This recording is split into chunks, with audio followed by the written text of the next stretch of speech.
It is a pleasure for me to participate in this panel. I had the plan of being in Montreal, but I couldn't get the electronic travel authorization, so I am I am in Tijuana, Mexico. So our paper, because this is a paper that we have been working the last 2 years, Jorge Carrillo, Reddy Gomez, Janet Brito, and myself.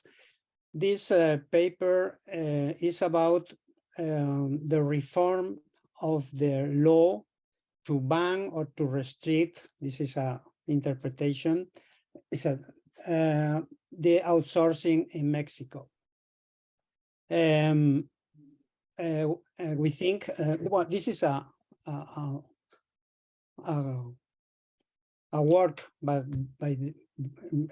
this team, but some interpretations are of my own responsibility. So usual disclaims apply.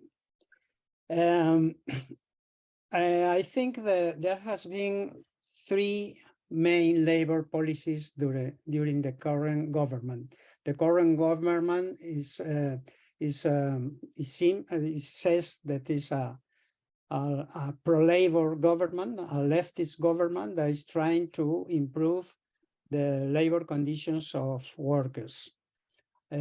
So I think there has been that we have 3 important measures in the last 4 years to ameliorate these conditions of workers. The first one is the increases of minimum wages. Minimum wage has lost a lot of the purchase power in the last 30 years. In the last 4 years, we had 4 increases.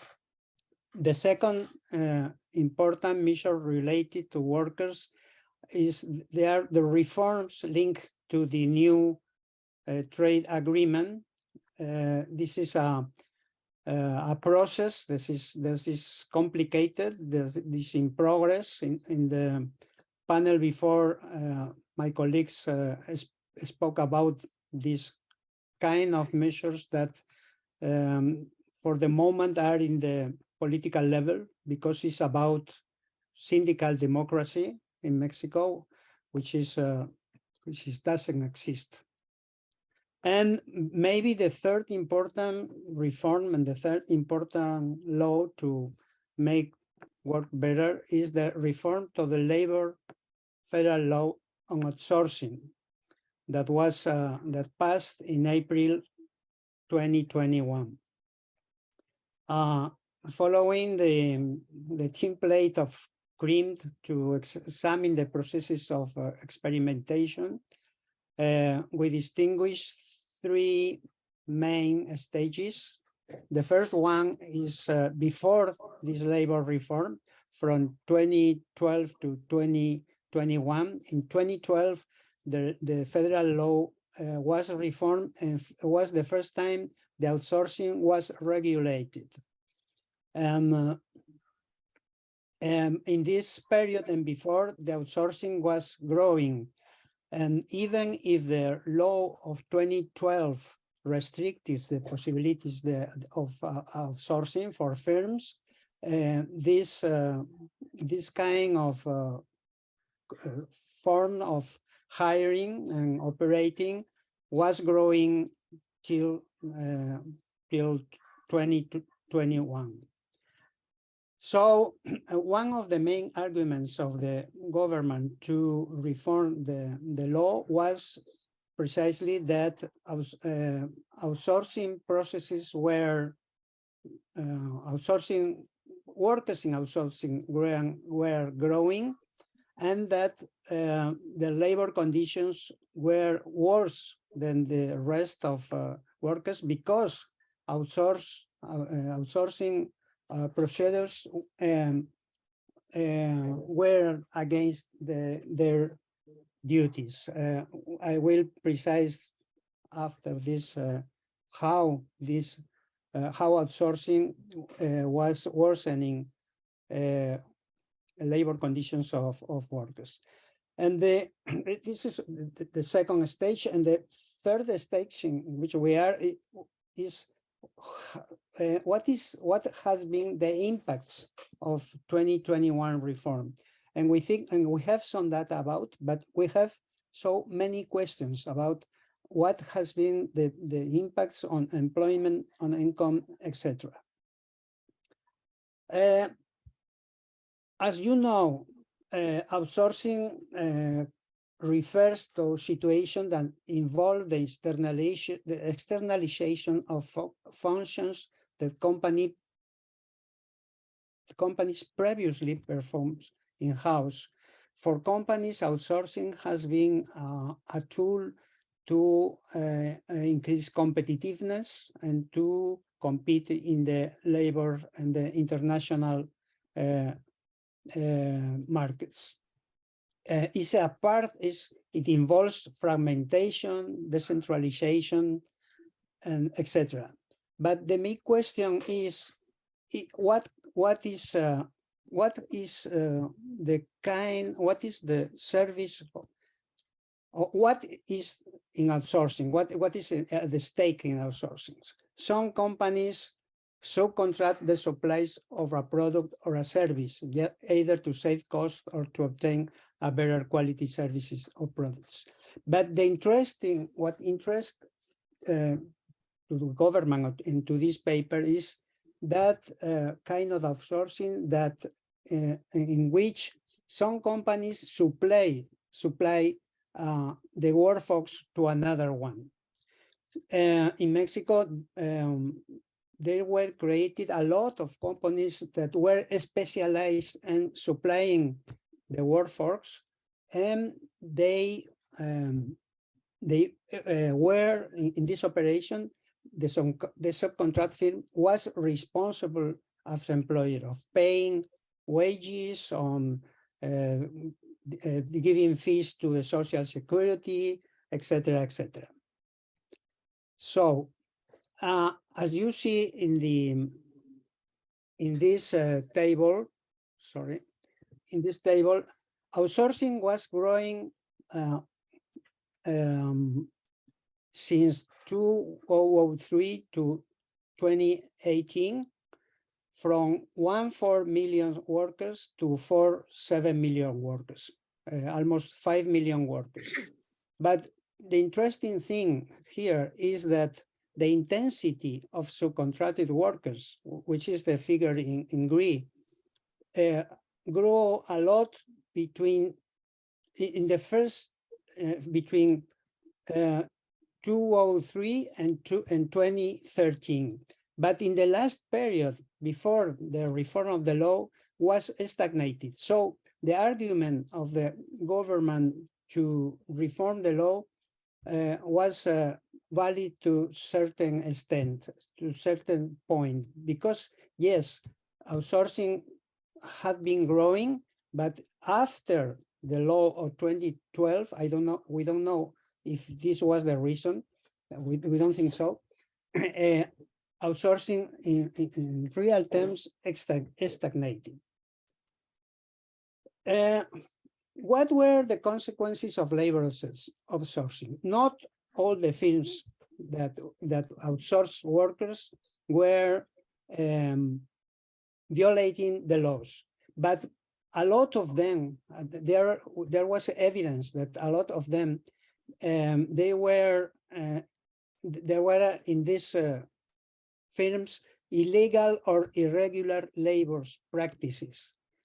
There were insecurity of jobs because the kind of contracts that signed the workers.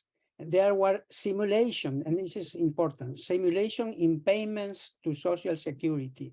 These firms paid were the real wages that the workers were perceiving. If a worker was earning 1,000 pesos, the fee paid to the Social Security was by 800 or less than the real wage. So this is important because in the long term, this would affect workers in the perceptions on retirement. Another very important question was that these firms evade taxes. So the interest of government was in two dimensions, the labor dimension, but also in the dimension of taxes. There were some different kinds of sourcing from the point of view of the operation of these firms.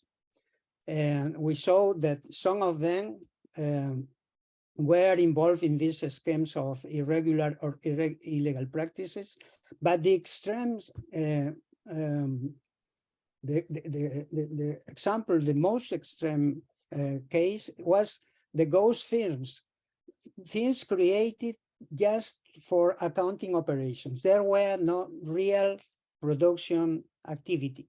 So these empresas factureras were detected by the government, and some of the managers and the responsibles go to jail. And a third possibility is the so-called insourcing. The firms creates a second company just to hire workers.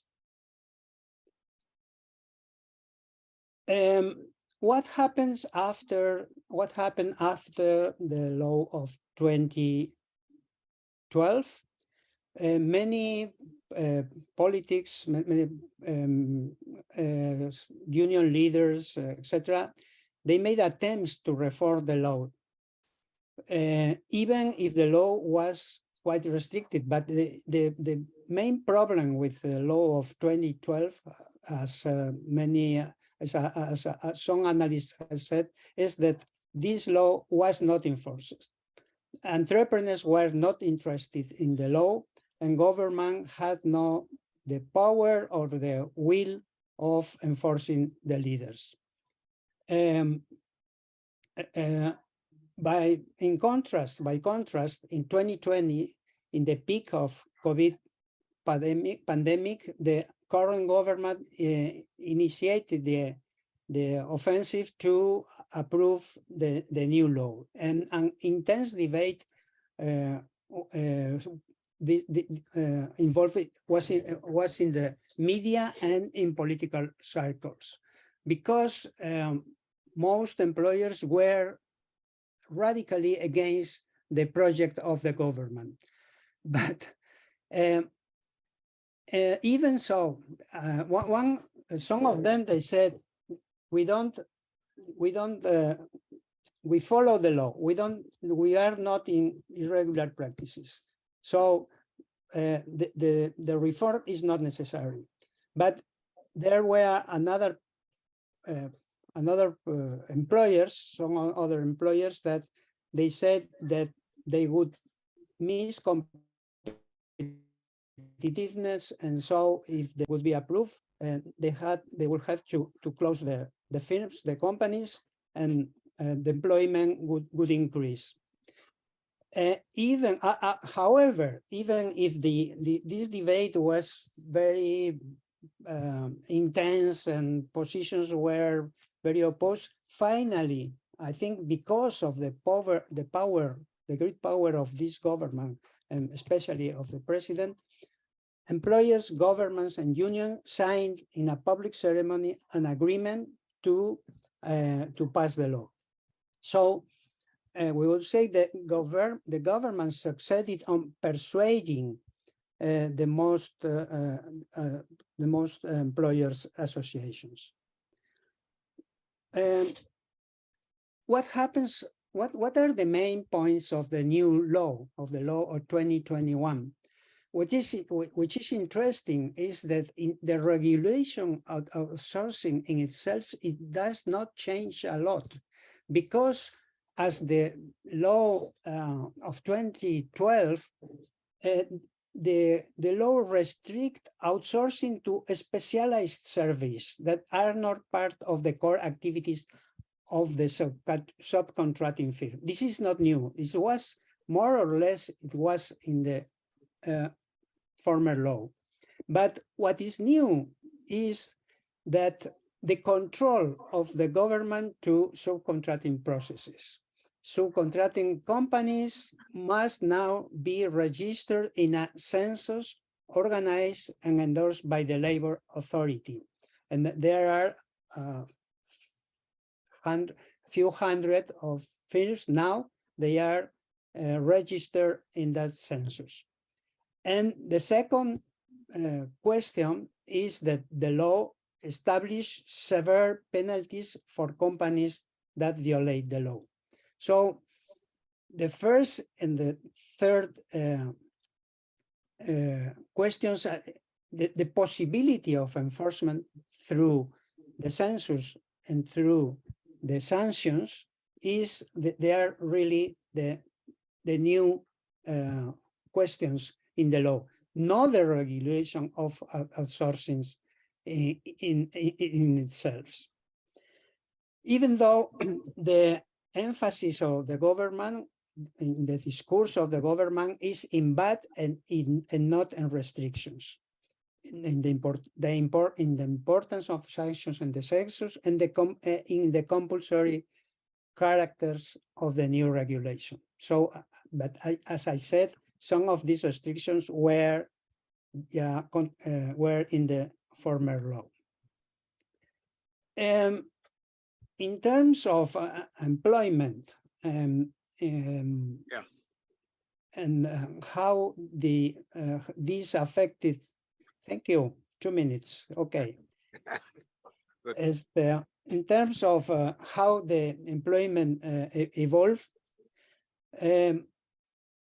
we had in November 2020 about 5 million outsourced workers. We saw before in the census that we had 4.7, so about 5 million, we would say. From this, in March 2022, about 1 million of these outsourced workers were unemployed. We don't know what happened with them, but were unemployed. But still 4 million were employed. Of these 4 million, a little more than 4 million, about 3 million were not outsourced. So this was the main result of the law in terms of the quantity of workers that was in outsourcing. 3 million from 5 million, about 60%. So in this estimation, we could say that the law succeeded in this objectives.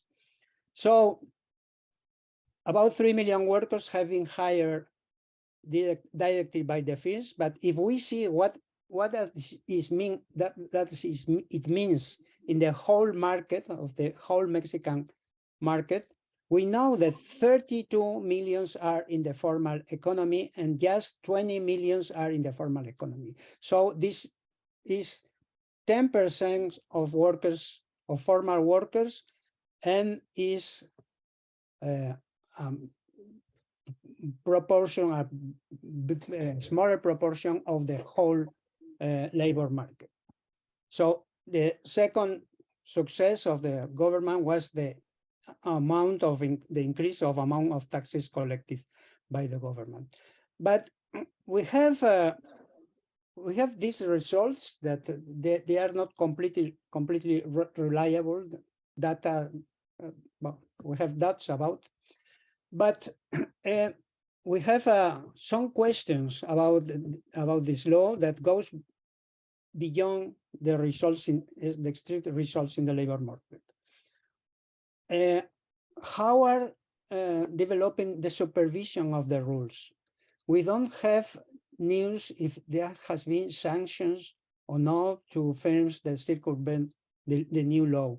Is it possible to think that all the firms are following the rules? And there are more questions about this reform. For example, this reform will change practices in firms that don't work in outsourcing, because which is which must be stressed in the case of Mexico, that is that not only firms in outsourcing were in illegal or irregular practices. This is a more general phenomenon, and we would like to know if this reform has an effect beyond the outsourcing universe. So this reform of outsourcing maybe has been for better work, but we have many doubts about the real effects of the reform. Thank you very much. Merci beaucoup. Gracias. Thank you very much. Please, Alfredo, have a look in the chat. There's a question already for you on enforcement. Are there other questions here in the room? I have one question. What happens, does the law prohibits only new outsourcing, or also the outsourcing which was decided in the past? This was not completely clear to me. Sorry, continue. I was reading the question of Scott Martin. Yeah. My question is the law covering also the outsourcing which has been decided in the past, or only new decisions of outsourcing? So, I mean, this would change company structures which were built up in the past. Okay. Yeah, please go ahead. Yeah, the answer to Scott Martin is that, yeah, I agree. Labor inspection in Mexico has been, and I think it is in this moment, it has been weak. So that's why we were wondering if this process of supervision after the new law has been effective or not. We know that the Secretaría del Trabajo needed more inspectors, but we don't think that there has been an increase of budget to pay these workers. The only anecdotal information that we have is that the man in charge of these processes, the subsecretario, I don't know what is the name, declared to the newspapers a few months ago that supervision was aleatory. So not all the firms have been supervised, but we don't know what does it mean aleatory in this case. If many firms has been supervised, or a few of them, etc., etc. Scott says, questions also if there are alternative enforcement mechanisms for the outsourcing law. I don't think so. Sanctions, I think, are the main threat to employers. And if it's the absence of awareness and awareness raising of workers a major obstacle, I think so, but we don't have the evidence in this about this question. So to the second question, the reform of the law was addressed mainly to firms that were before the law were in outsourcing processes. We know that some firms have adapted to the new rules. They have changed the legal status for supplying specialized services. And some information said that there are another kind of not so clear procedures, but we don't have a real solid evidence of this. So in general terms, we think that the effects are positive, but we have still many doubts about the real effects of this law.